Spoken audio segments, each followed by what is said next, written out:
Students, आज के इस वीडियो लेक्चर में जो क्वेश्चन हम लोग सॉल्व करने जा रहे हैं वो 10th क्लास के चैप्टर एपी की एक्सरसाइज 5.3 का क्वेश्चन नंबर 3 का पार्ट नंबर 5 है।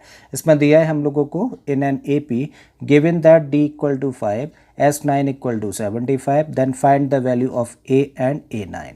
तो क्वेश्चन में बोला गया है कि एक एपी में एपी का कॉमन डिफरेंस 5 है, एपी के फर्स्ट 9 टर्म्स का सम 75 है, तो उस एपी का फर्स्ट टर्म और एपी का 9th टर्म फाइंड करिए। ठीक है, तो चलिए स्टार्ट करते हैं क्वेश्चन। और हम लोगों के पास में जो गिवन इन्फॉर्मेशन है सबसे पहले यही लिखते हैं। तो हम लोगों के पास में क्या है, हम लोगों के पास डी की वैल्यू है जो कि कितनी है 5, और हम लोगों को दिया है S9 यानी कि एपी के फर्स्ट 9 टर्म्स का सम जो कि कितना है 75। अब क्वेश्चन को आगे बढ़ाना है, तो हम लोग यहाँ से तो नहीं बढ़ा सकते, तो हम लोगों को यहाँ से क्वेश्चन स्टार्ट करना पड़ेगा। ठीक है, तो एक बार फिर से लिखते हैं S9 इक्वल टू 75। अब S9 का एक्सपेंशन क्या होगा, देखिए ज़रा।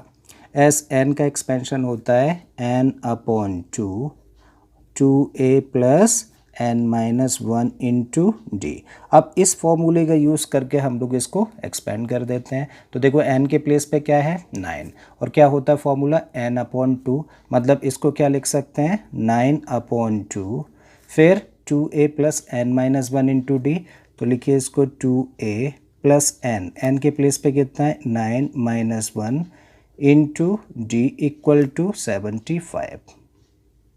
ठीक है, एक बार फिर से लिखते हैं n/2 और 2a एज इट इज़ लिखा हम लोगों ने, प्लस का साइन लगा दीजिए। 9 में से 1 माइनस करेंगे तो कितना होगा 8, और d का मल्टीप्लाई करेंगे तो ये हो जाएगा 8d and this equal to 75। अब देखो d की वैल्यू हम लोगों के पास में है कितनी 5 है, जस्ट पुट कर देते हैं यहाँ पे। तो 9/2 एज इट इज़ रखिए, 2a एज इट इज़ हम लोगों ने लिखा, और इसके प्लेस पे हम लोगों ने रख दिया 5 and this equal to 75। Further इसको सिंप्लीफाई करते हैं, तो 9/2 2a, अब 8 और 5 का मल्टीप्लाई करेंगे तो कितना हो जाएगा, ये हो जाएगा 40 एंड दिस इक्वल टू 75। अब 9/2 ब्रैकेट के बाहर है, तो क्या करेगा 9/2 इन दोनों टर्म्स को मल्टीप्लाई कर देते हैं। सो जब 9/2 का मल्टीप्लाई 2a में करेंगे तो 2 से 2 कैंसिल हो जाएगा, तो क्या आ जाएगा, ये बन जाएगा 9a, प्लस का साइन लगा देते हैं। अगेन 9/2 का मल्टीप्लाई करेंगे 40 के साथ में। ठीक है, तो ये कितना हो जाएगा, देखो 2 से 40 कितने टाइम्स कैंसिल हो जाएगा 20, और 20 का मल्टीप्लाई जब 9 में होगा तो कितना हो जाएगा 180, तो इसको लिखा 180 इक्वल टू 75।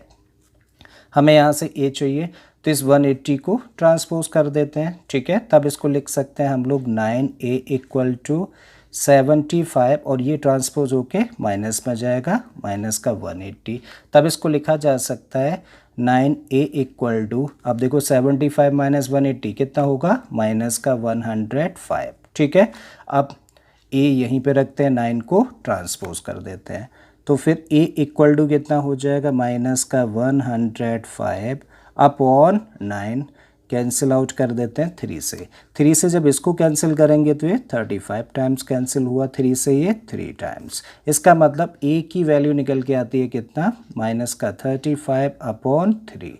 ठीक है, तो हम लोगों ने a का आंसर तो फाइंड कर लिया, हमें a चाहिए था ना।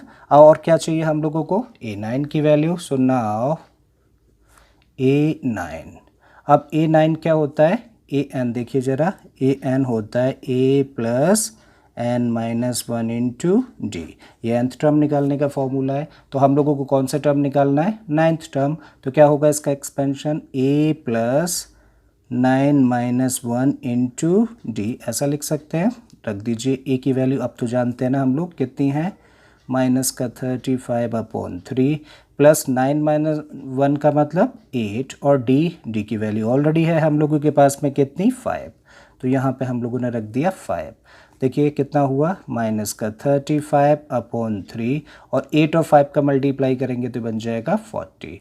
ठीक है, सो माइनस 35। अब देखो इसको सिंप्लीफाई करते हैं, तो 3 का मल्टीप्लाई करिए 40 में तो कितना होगा 120, तो ये बना प्लस का 120 अपॉन 3, माइनस 35 प्लस 120 कितना होगा, ये नेगेटिव है ये पॉजिटिव है, पॉजिटिव बड़ा है तो इसमें से इसको माइनस कर दीजिए, तो कितना होगा 85/3। ठीक है ना, यस ठीक है। सो 85/3, तो ये किसकी वैल्यू निकल के आ जाती है A9, यानी कि इस AP का जो 9th टर्म होगा वो कितना होगा 85/3। ठीक है, तो क्या आंसर निकला?